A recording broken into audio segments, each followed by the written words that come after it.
ஜனநாயகம் திரைப்படத்தை தனது இறுதி திரைப்படமாக நடிகர் விஜய் அறிவித்துள்ள நிலையில் அவர் மீண்டும் சினிமாவில் தொடர வேண்டுமா, அதற்கான வாய்ப்பு இருக்கிறதா என்று மக்கள் குரல் பகுதியில் எழுப்பப்பட்ட கேள்விகளுக்கு தஞ்சாவூர் மாவட்டம் பாபநாசம் மக்கள் தெரிவித்த கருத்துக்களை காணலாம். நடிக்க வந்தாலுமே சரி, அரசியல்ல இருக்கணுங்கிறதுதான் பொதுமக்களோட ஆர்வமா இப்ப இருக்கு. அவங்க நடிக்க வந்தா நல்லா இருக்கும், எல்லாருக்குமே நல்லா இருக்கும். ஆனா அரசியலும் பண்ணணும், படத்துலயும் நடிக்கணும்னு தான் என்னோட விருப்பமா இருக்கு. ஜனநாயக படத்துக்கு அப்புறம் விஜய் நடிக்கணுமா வேணாமான்னு கேட்கிறப்ப விஜய் நடிக்கணும், அரசியல்னு பண்ணணும்.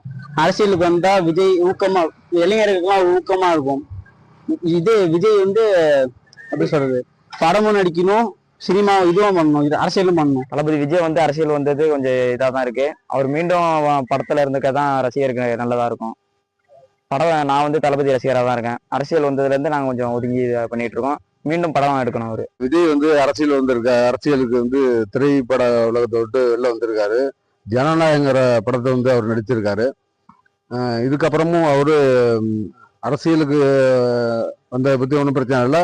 மீண்டும் நல்ல மக்களுக்கு கருத்துள்ள படமா நடிச்சா நல்லா இருக்கும். விஜய் அவர்கள் இப்ப படத்துல நடிச்சிருக்காங்க, ஜனநாயகம் படத்துல. அது நடிச்சதோட அரசியல்ல இப்ப 2026 வந்தா கொஞ்சம் முன்னேற்றமா இருக்கும். ஏன்னா எந்த கட்சி வருது பொறுத்துன்னு எல்லாம் பழைய கட்சி ஆட்சி அமைச்சிட்டு இருக்காங்க. 2026 படத்தை விட்டுட்டு அரசியல் வருது, அவருக்கு நல்லது. அவருக்கு இல்லாம எங்களுக்கு எல்லாத்துக்கும் நல்லது, தமிழ்நாட்டுக்கே நல்லது. மக்கள் குரல் பகுதியில் பாபநாசம் பகுதி மக்கள் தெரிவித்த கருத்துக்களை பார்த்தோம். 1,25,00,000 மனங்களை வென்ற தந்தி டிவி யூடியூப் சேனல். தவிர்க்க முடியாத தம்ப்நெயில்ஸ், கலக்கலான கான்டென்ட்ஸ். நீங்களும் இந்த குடும்பத்தில் இணைய இப்பவே சப்ஸ்கிரைப் பண்ணுங்க. அசுரபலம் கொண்ட எங்கள் டிஜிட்டல் கரங்களில் உங்கள் விளம்பரங்களை சேர்க்க வாட்ஸ்அப் பண்ணுங்க. 8939888378. Email advtthanditv@dttv.in.